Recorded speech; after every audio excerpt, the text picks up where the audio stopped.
Hi guys, welcome back. It's been a couple of weeks since I fit the pod racer. I've decided to go with an auto racing kit. If you remember, I've had previous experience with the auto racing kits. As this time last year I built the Ford Fiesta WRC, the bell kits for the car. So here's my next project. As you can see, it's the 120 Tamiya Newman-Haas Indycar. And even though this kit's been made in 1993, the seller, a guy called Plastic Planes, his name is Gary, has really looked after this kit. So fair dues to Gary. And he also sorted me out with the postage as well and the shipping, so thank you to Gary for that. Just putting that there. As you can see, I've laid all the trees out now. There's not many trees. There's 3 trees, plus a few loose parts. Well, you've got the driving cockpit area there with the wing. You've got clear parts, you've got that there which will sit on there, and then you've got that engine part there, that clear part there will sit on the side of the monocoque there.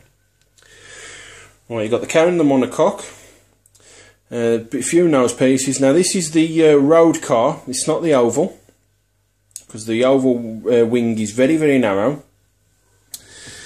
And you've got some engine parts there, as you can see. It's got full engine, and you've got the underneath cowling as well. And you've got the driver's seat, which is very well moulded, as you can see. Seat belts are moulded into there. And you've also got wheels and various steering arms as well. And you've got the tyres. You've got front and rears. I'm going to have to give these a bit of a clean now before I put the decals on. And you've got Goodyear Eagle tyres. Now I'm hoping these won't be as bad as my Ford Fiesta, because getting the decals on the rubber tyres was a pain in the arse. It really, really was. And then last but not least, some screws to hold the wheels in. Very small indeed. Now the one thing I am impressed with is the condition of the decal sheet. You can see it looks brand new. You got to the left you've got Mansell, to the right you've got Mario Andretti. So that's the one decal sheet. And then you got the sponsors and the various logos for the companies on the decal sheet there. So I'm really, really impressed on how these decals have been looked after. You got all the plans in Japanese and a bit of English. But I've done Tamiya kits before, so I shouldn't have a problem. Placement guide as well for the decals. Like I said, I'm really liking how this kit is preserved from 1993. Well, there she is, guys. I'm a bit of Nigel Mansell fan, so I'm going to enjoy building this kit. Stay with me. Okay, right. As you can see, I started work on the Indycar with the first page, which is just the engine block. So as you can see, I've put the 2 parts of the engine block now. I've also glued the engine covers on there with you can just make out the Cosworth and the Ford logo. And it's telling me to paint those. I don't know how the hell I'm going to do it. It's not that deep, the lettering. So I'm going to have to get my smallest brush out.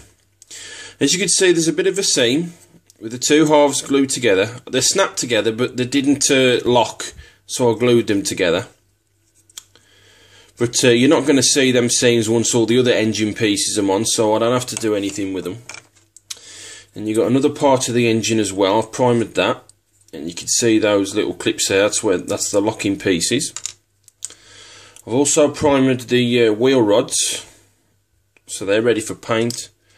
And then some kind of suspension arms that go on the top of the engine. They're all primed as well. Not much, but definitely something. Stay with me. Okay, just a quick update for you. As you can see, I've painted the engine block now. I did it all in the 36191 steel, which is going to simulate the aluminium. I've also painted the top blocks where the Ford Cosworth logo goes on, which still got to paint. Painted those in black. Where the wheels mount, I've painted those in brown, mixed them with a bit of gunmetal, and on that section there as well. I've also done those little mounting brackets there in black. Turned out really nice, not bad at all. Painted on the back there as well in the black. I've also done those little suspension rods. I've painted the actual coils in black. Painted all in first in the steel. Then painted the coils in the black and the rods connecting things there in black. I've also painted that top block again in the steel and the black for those bits there.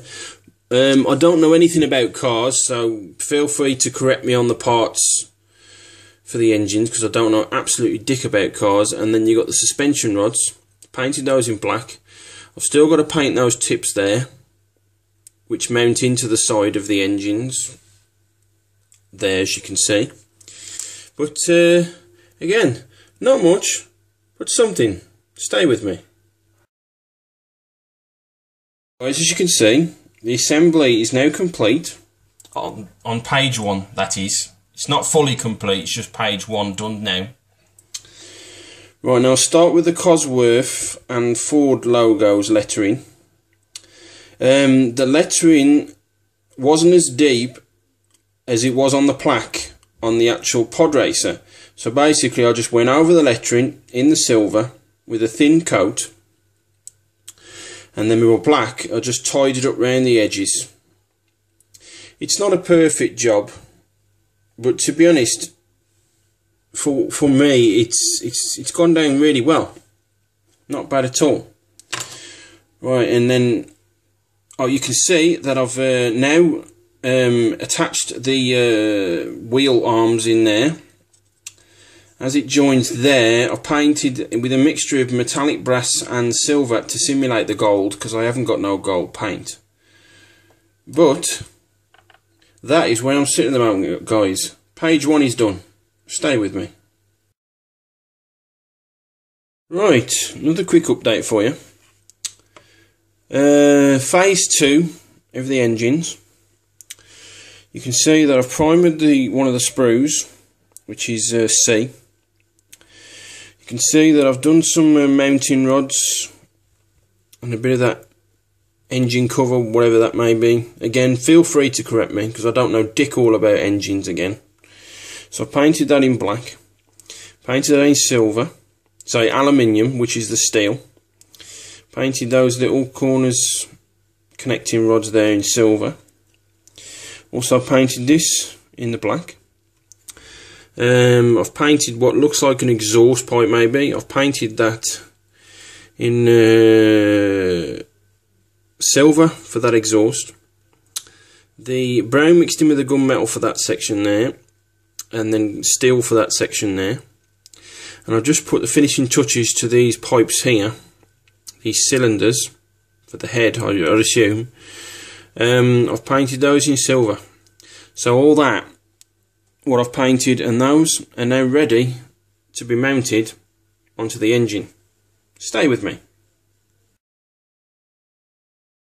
Quick update for you. As you can see, those parts that are on the sprues are now mounted onto the engines in phase 2.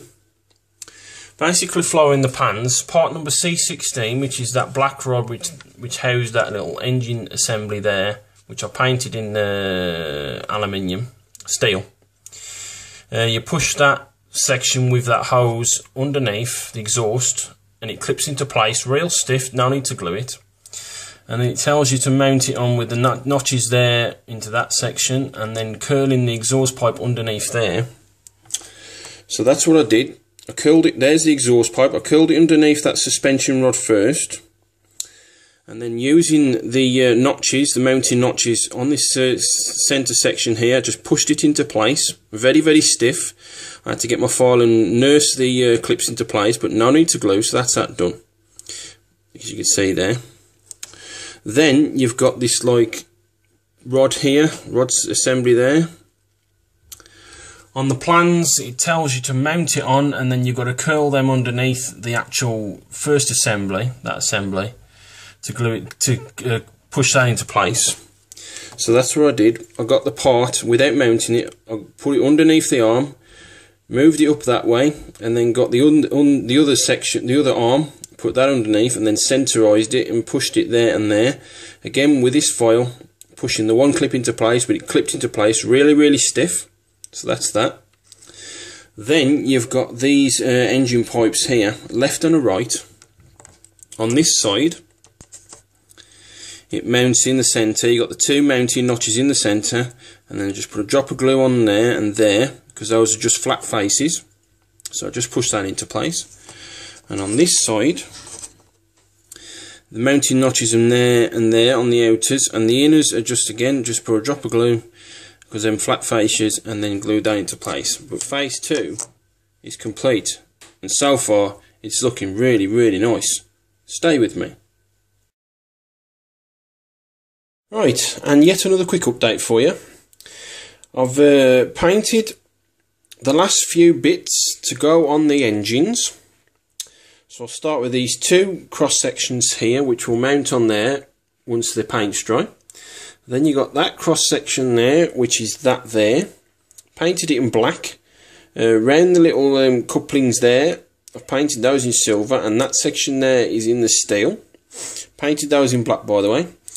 And then you got the wheel brackets there, which will be in phase 4 once I get around to constructing it, which will be mounted onto there.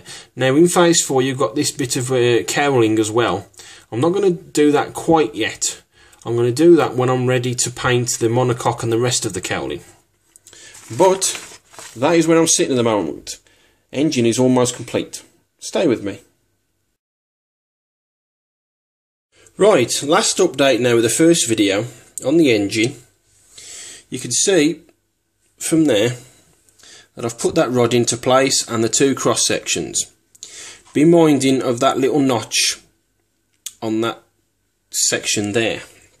Now when putting it into the slot, you will have to slightly shave the inside of the slot before you push that in, because that little notch will make it quite difficult. Once that's pushed into place, it's really stiff, there's no need for glue. So that's that.